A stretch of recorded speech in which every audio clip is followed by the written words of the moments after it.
Number 10. Machete Rampage. A woman thought she was going to die when her jealous boyfriend flew into a rage and stabbed her in the back with a machete. 21-year-old Chelsea Morris from Cheshire in England had been dating Ryan Abbott, 28, for almost 4 years when the attack happened in March of 2020. Chelsea went out to dinner to celebrate her new job, and while she was doing that, Ryan decided to get messed up on drugs. By the time Chelsea got home, Ryan was completely out of his mind. He became angry that she had gone out without him. Ryan had jealousy issues, and these issues were exacerbated when he took illegal street drugs. Things only got worse when he picked up the machete, stabbed Chelsea in the back with it, and then tried to hit her in the head with the weapon. The only reason Chelsea didn't take the machete blade to her face was that she blocked it with her arm. Ryan then kept Chelsea as a hostage for a brief time. After a while, the drugs distracted him, and he ran out of the house and took his rampage to the neighbors. Half naked, Ryan broke people's doors down, smashed car windows, and caused nearly $2,500 worth of damage. When he appeared in court in June of 2020, he was ordered to serve 4 years in prison for the machete attack and the criminal property damage. Number 9. Georgia Ambush. A man in Georgia had his girlfriend lure his ex-girlfriend into a fight so that he could kill her. Police say on May 25, 2022, Deja McCrary drove to the Camelot condominiums in South Fulton to meet with her ex-boyfriend's girlfriend. Her ex-boyfriend, Colvin Lindsay, had supposedly facilitated a fight between Deja and his current girlfriend at the time, Tiandra Brox. But the very second Deja McCrary got out of the car at the meeting place, she was shot and killed. Deja had not driven to the meeting spot alone either. She had taken her 4-year-old child with her, and the kid was inside the car as their mother was shot and killed. Deja had driven across town with her infant to get into a fist fight in a parking lot with her ex-boyfriend's new girlfriend. The child wasn't wounded, but did suffer minor scratches. The ex-boyfriend was arrested 5 days later and charged with murder, along with possession of a firearm and being associated with a street gang. The other woman involved was arrested and charged as well with murder, and so was a third woman named Barnes, who had been involved in the scheme. Number 8. Marriage refusal beheading. The son of a wealthy industrialist was recently sentenced to death for beheading his girlfriend. His name is Zahir Jaffer, 30 years old and living in Pakistan. He's a Pakistani-American who was dating the daughter of a former ambassador to South Korea. Her name was Noor Muqaddam, 27. The pair had been dating for some time, but then things started to go wrong. It's unclear what exactly happened, but Noor appears to have broken off the relationship. He then decided that he was going to ask her to marry him, and that if she said no, he was going to kill her. On July 20th, 2021, Zahir tricked Noor into traveling to his mansion in Islamabad. He asked if she would marry him, she refused, and then he got violent. But before the murder, Noor managed to escape. She climbed out of a window, was running across the property to try and get away, and then was captured by 2 of Zahir's servants. She was dragged back into the house, delivered to Zahir, and then tortured. He kept her hostage in his mansion for 2 days, beat her with brass knuckles, then finally decapitated her. Following the brutal murder, Zahir was apprehended by the police and sentenced to death. He was also given 25 years of imprisonment, although he'll be hanged first. His security guard and gardener, the 2 that dragged Noor back into the house, were each given 10 years in prison. Number 7. RV Park Rampage. In 2006, a disgruntled ex-boyfriend broke into a gated RV park early in the morning on a Thursday, killed the security guard on duty, then murdered the guy trying to defend his former girlfriend. It all started when Dario Grasso tried to end her relationship with the gunman, Sean Creamer of Titusville. She made it very clear that their relationship was over, that she was never getting back together with him, and that he needed to leave her alone. She was so fearful for her own safety that she went and got an injunction order against Sean, meaning he was not legally allowed to go anywhere near her.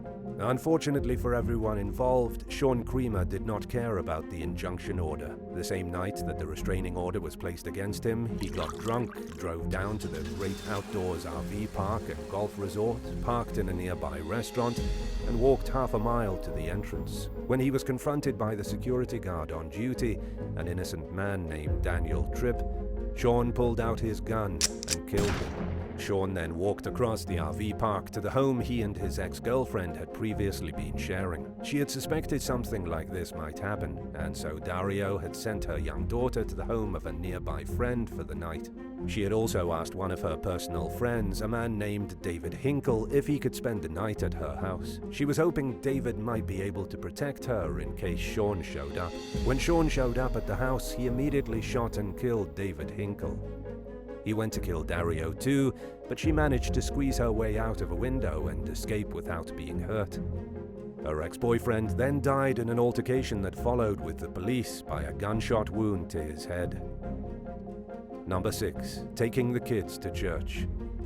Anders Odegaard murdered his ex-wife, Carissa, following a dispute over who would take their kids to church. He did it in front of their young children with his bare fists, traumatizing his own children and leaving his ex-wife to bleed out on the floor. Following the initial altercation, 2 of the kids escaped, ran into the street, and flagged a man down. They then asked him to phone the police because their mother was bleeding and needed help. When the deputies arrived at the house in Warren, Minnesota, they discovered Carissa Odegaard horribly beaten and her ex-boyfriend Anders wearing only his boxer shorts and covered in blood. Carissa was taken immediately to the hospital, but there wasn't anything doctors could do. Carissa was killed on August 23, 2022. Before the killing, Anders was considered a respectable member of the community, or at least an attempted respectable member of the community. He had recently been made the county prosecutor of Mercer County in North Dakota, only to be fired 3 months later. He then took a job as a public defender,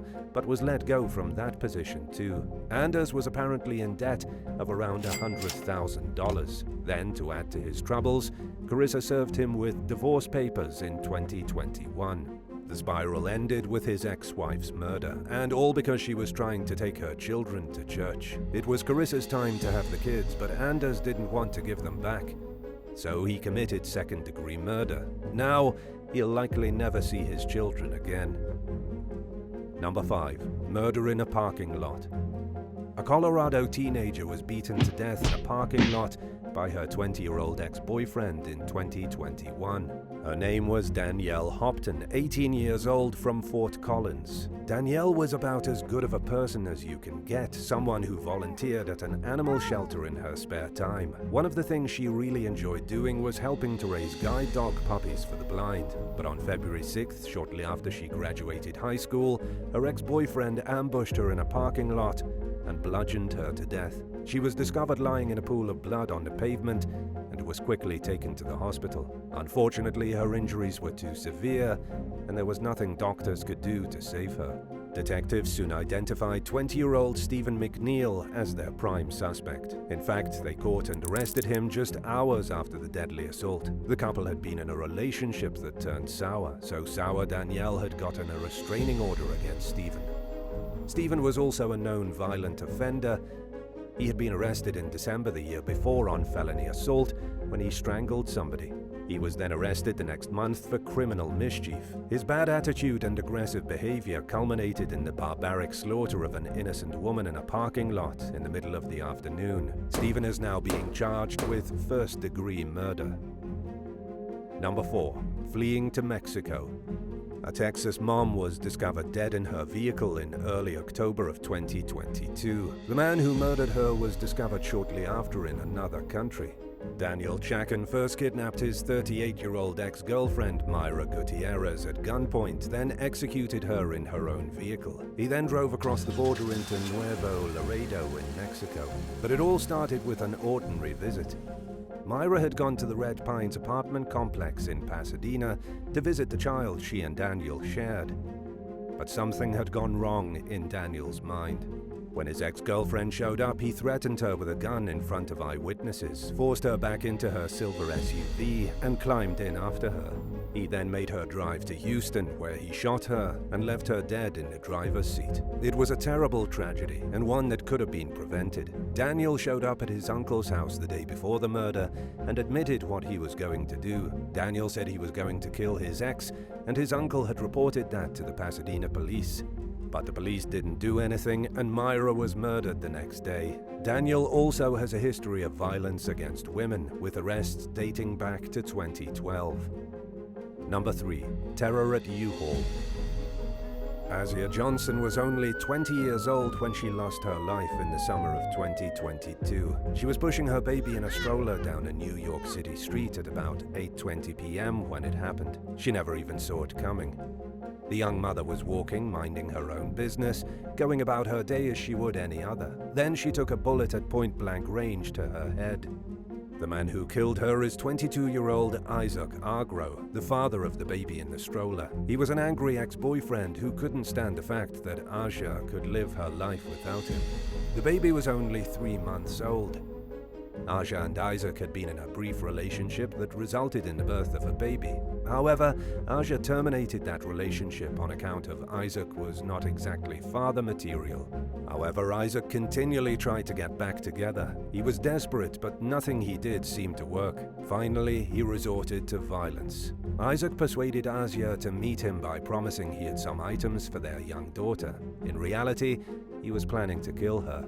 When he spotted Asia in the street, he rushed up, pressed a gun against her head, and pulled the trigger. He then left his 3-month-old daughter in the stroller and ran away. Number 2. Octavius Rogers. Octavius Rogers was arrested in Memphis, Tennessee, after he showed up at his ex-girlfriend's house with an AK-47 style rifle. It happened in spring of 2022. He stood outside his ex-girlfriend's house and fired his rifle in the air, then blasted out her windows with it. Shards of glass were strewn across the walkway. Neighbors ran into their houses and got down on the ground, and Octavius took off in his truck. This all started because of drama between Octavius, his ex-girlfriend, and her new boyfriend. Octavius was feeling jaded and betrayed, and so he took his anger out on everyone he felt was against him. He first attacked his ex-girlfriend, only to be thwarted by her 8-year-old son, whom he choked out. He then drove to the new boyfriend's house and shot it up, shooting the boyfriend in the leg with a bullet. And finally, he drove to his ex-girlfriend's house and shot that one up too. He has since been arrested for attempted murder and 5 counts of aggravated assault, as well as child abuse. Neighbors say they're glad he's behind bars, where he can get the help he desperately needs. Number 1. Heavy sleeper. In the city of Decatur, Georgia, a woman's boyfriend slept through a vicious attack launched by her ex-boyfriend. This guy must be an extremely heavy sleeper, because on January 22nd, 2022, the ex-boyfriend broke into the house in the middle of the night and attacked both his ex-girlfriend and the slumbering boyfriend. The sleeping boyfriend didn't wake up until he was stomped on. Local police believe the ex-boyfriend had likely been staking out the building. The 36-year-old unidentified female and her new partner returned from an evening out at roughly 1:40 a.m. That was when the ex crept up the stairs of their apartment building, walked right into their apartment, went upstairs to the bedroom, and began his vicious assault. The new boyfriend was clueless and asleep until the ex started stomping on his head. After that, he woke up in a real hurry. But unfortunately, he wasn't in the best position to fight, seeing as he was half asleep and already being stepped on. He took a horrible beating. The woman was pushed down the stairs, and the ex-boyfriend took off with both their cell phones. He was arrested about 2 weeks later and charged with home invasion. Would you rather have to deal with your own crazy ex or a new partner's even crazier ex? Let us know in the comments, and thanks for watching. Remember to hit subscribe and come back soon for more awesome videos.